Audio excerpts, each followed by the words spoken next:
Hi friends, ఇవాళ వీడియోలో ఏంటంటే మనం జనరల్గా డబుల్ డోర్ ఫ్రిడ్జ్లకి కూలింగ్ తక్కువ వస్తుందని, లేకపోతే కూలింగ్ కిందకి ఫుల్గా అంటే కిందకి కూలింగ్ రావట్లేదు, మీదే మామూలుగా కూలింగ్ వస్తుంది, ఫుల్ ఫ్లెడ్జ్డ్గా కిందకి రావట్లేదు అంటే కొన్ని ప్రాబ్లమ్స్ అనేవి ఉంటాయి అన్నమాట. దానికి ముఖ్యంగా ఏంటంటే మనకి గ్యాస్ అనేది సఫిషియెంట్గా ఫ్రిడ్జ్లో లేకపోయినా, లేకపోతే దానికి కావాల్సిన టెంపరేచర్ని మనం సెట్ చేయలేకపోయినా సరే ఒక్కొక్కసారి దానివల్ల మనకి కూలింగ్ అనేది కిందకి రాదనమాట. మీరు అలాంటి టైంలోన అది టెక్నీషియన్ చేత కానీ, లేకపోతే టెక్నీషియన్ ఒకవేళ మీరైతే అది మనం గ్యాస్ మెజర్మెంట్, ఒకవేళ మనకి గ్యాస్ మెజర్మెంట్కి వాల్ పిన్ దానికి ఉన్నా సరే మనం గ్యాస్ మెజర్మెంట్స్ అనేవి చెక్ చేయాలన్నమాట.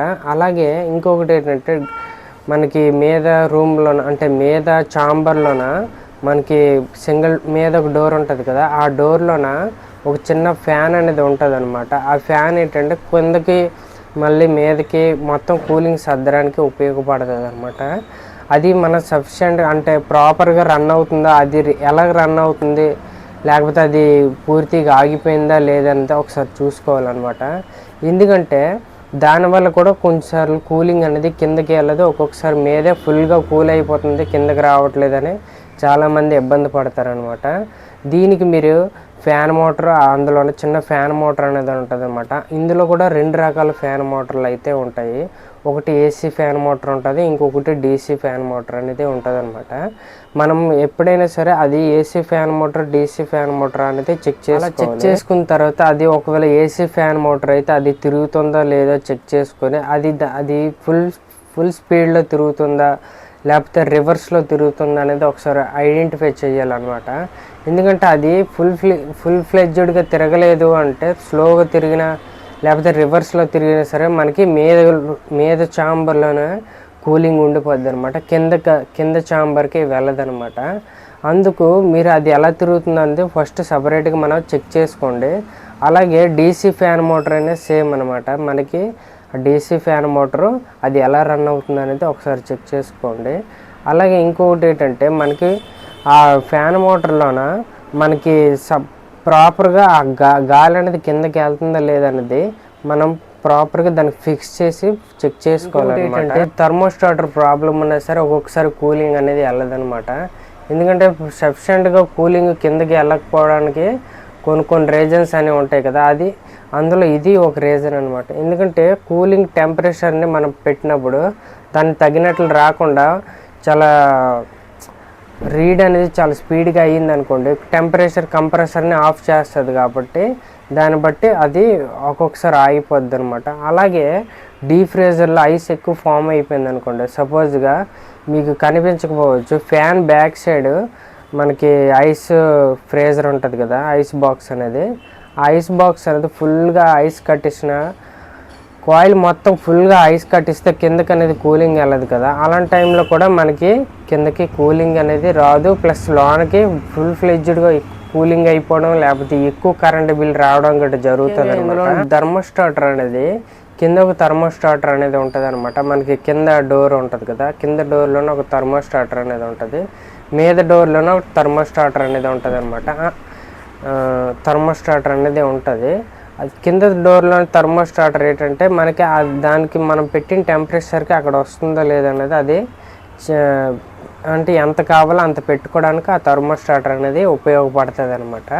అలాగే మీద డోర్లోన మనకి ఒక థర్మోస్టాటర్ అనేది ఉంటుంది అనమాట. అది ఏంటంటే మనకు ఆ గదిలోన ఎంత టెంపరేచర్ని ఉంచాలి అనేది అది డిసైడ్ చేస్తుంది అనమాట. సపోజ్కి అది ఓవర్ కూల్ అయిపోయింది అనుకోండి, ఒక్కొక్కసారి హీటర్ని ఆన్ చేయాలి కాబట్టి ఆ థర్మోస్టాటర్ అనేది పనిచేస్తుంది అనమాట.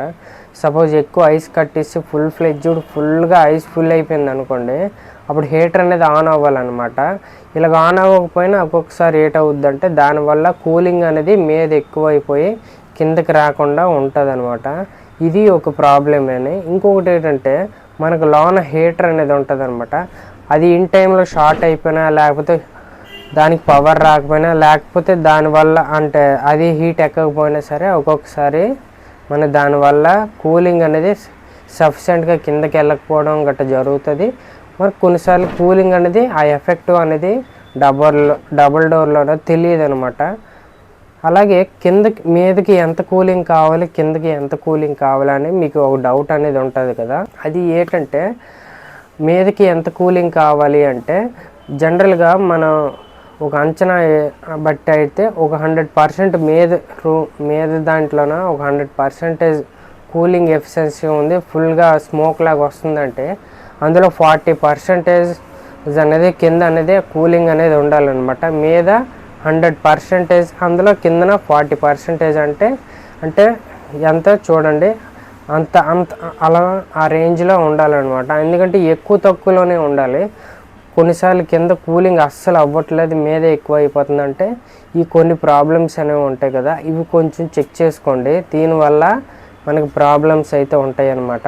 మీద ఎందుకు అంత ఎక్కువ కూలింగ్ ఉంటుంది, కింద ఎందుకు అంత తక్కువ కూలింగ్ ఉంటుంది అని అడగొచ్చు. ఎందుకంటే మీద అనేది తక్కువ బేస్ అంటే అందులో ఉండే అందులో సైజ్ అనేది రూమ్ సైజ్ అనేది తక్కువ ఉంటుంది కదా, ఆ సైజు బట్టి మనకి అందులో వేరంగా కూలింగ్ అనేది అవుతుంది అనమాట.